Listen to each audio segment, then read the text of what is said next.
Are you a single woman looking to buy a home in the Santa Cruz area? You have unique needs: safety, low maintenance community, dog walking trails. Most real estate videos miss those nuances. So today I'm going to break down three perfect fit neighborhoods for my clients.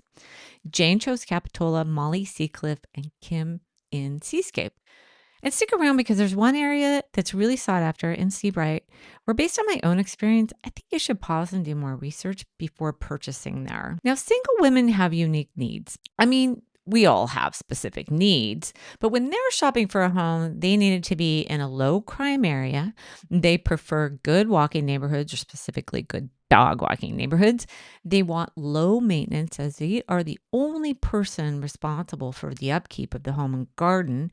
They want to be close to the beach or trails, and they're also looking for community. And that might be in the local community college, art studios, gyms, or any area they can meet up with people who share their interests. I will tell you about the homes they chose, price, and I will talk about the lifestyle in that area. Now, meet Jane. In 2019, she was newly widowed and a bit lost.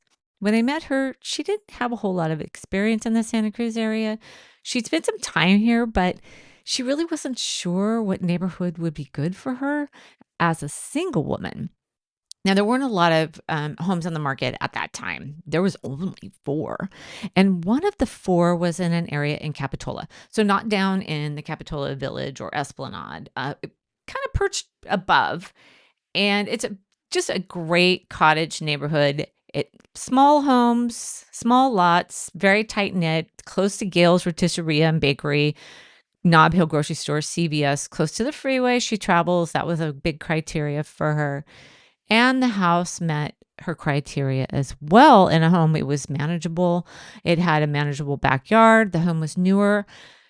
It just ticked off all the boxes. Now, the stove didn't work, and I had to get together with the agent and basically argue with him to prove that the stove didn't work. So while we were arguing inside the house, she was running laps around the neighborhood with a dog. She met some of the neighbors and their dogs, and she made plans to play cards with them the following week. Now, when I contacted her, she's busy with the neighbors, on dog walks, and traveling. So right now, today in that neighborhood, she could probably get the home for the same thing, which she paid right around 1.7. But when you look in Capitola, you really need to add zeros to your price consideration.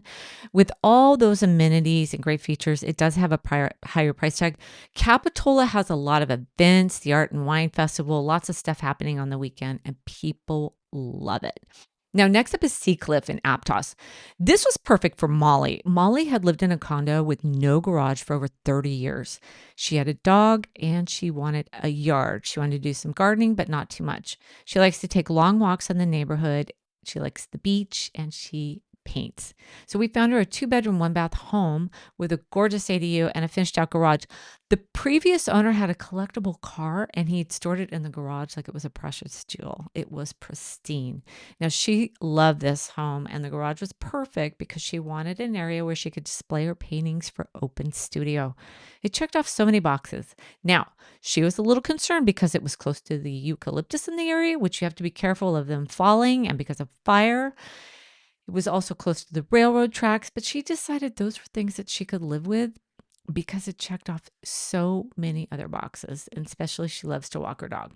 Close to Cabrillo College, it's going to be getting a really nice pedestrian bridge that's going to connect Seacliff to the other parts of Aptos, and she'll be in close proximity to the new gorgeous library they've just built on the other side of the freeway. Close to a great beach trail. Now, she got this home for about 1.2. I think it would go for about 1.3 or more now. And this neighborhood is often overlooked. Honestly, I don't know why. I would love to live there. It could be because of the traffic. It just could be that it's a little tight. Some people like, big lots and not so close to your neighbor. I don't really know, but I love it there. Now, the third neighborhood I recommend worked well for Kim. Kim lived near Redding, Northern California. Super hot in the summer, cold in the winter. She wanted milder weather and she wanted to be near the ocean. The area she chose was Seascape. In my opinion, very safe. And the home and the yard were low maintenance. Now, her family had stayed in Santa Cruz area too, but it didn't support her price point of 700,000. She needed to be below that. So she was looking for a neighborhood that would suit her financial situation and her desire to be near the beach to walk her dog.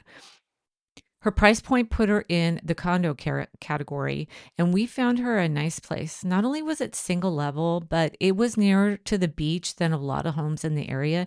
And the home really did have a lot of updates, except for the kitchen. But she was okay with having to do work on it because she could put her own touches on it. The big trade off for her to be that close to the beach was she gave up a garage. If she were to buy the same condo today, it would probably be about 750. Now, the last neighborhood, I think it's a single woman you should do more research on. Go street by street, kind of, zone area by area. This is a super sought after neighborhood, Seabright. But from my own experience living there, I would be careful. It has a very large concentration of old beach homes that can be difficult to secure. I just think you need to be diligent there. And, honestly, I don't know if I would go back and live in that neighborhood. So here's a question that nobody's ever asked me, and I think they should. Ask your agent, would you live here? And if not, why? I will tell you, I really wouldn't live in any of those neighborhoods as much as I love them all. I mean, I'd love to be closer to the beach, but I like to ride my bike. And those just aren't good bike riding neighborhoods that I listed off due to the terrain and how much traffic there are. So let me know what experiences you have, what questions you have, and how I can help you. And please subscribe. And I hope to talk to you soon. Thanks.